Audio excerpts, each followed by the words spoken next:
Kita bukan hanya berkahwin dengan dirinya dan juga keluarga. Kita juga berkahwin dengan luka dan juga traumanya. Kita akan hidup dengan luka-luka yang dia pendam selama ni, yang mungkin keluarga dan kawan-kawan dia pun tak tahu.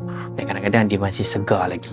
Dan mungkin kita tertanya-tanya, takkan benda kecil macam ni pun dia rasa bermasalah. Tapi kita tak tahu apa yang disimpan. Sebab trauma ataupun luka secara psikologi, dia sangat memberikan kesan bagaimana seseorang itu bertindak, bersikap, mencintai seseorang yang kadang-kadang dia akan rasa macam itulah bahasa cintanya yang kita pun tak faham.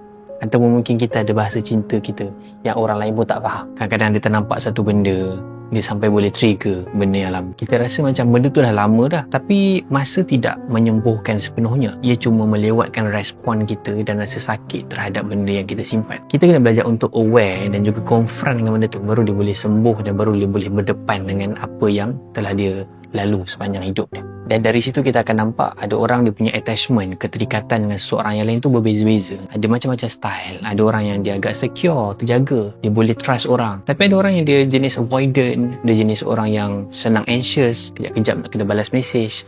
Sebab dia mungkin ada trauma lama yang menyebabkan dia rasa kalau let's say dia biarkan benda tu berlaku, kecurangan boleh berlaku. Kadang-kadang mungkin dia pernah trust sepenuhnya kepada seseorang, tapi rupanya dia kena tipu. Jadi macam-macam style. Jadi dia ada macam-macam sebab yang menyebabkan seseorang tu jadi diri dia yang sekarang. Sebab tu memilih pasangan dia bukan hanya soal kita tick the box, kita just tengok kriteria, kita tick jadi, tapi dia tentang berkongsi luka. Dan sudikah kita untuk menjadi orang yang hidup dengan luka-luka dia, confront dengan benda tu, aware dengan benda tu, dan masih mencintainya berkali-kali.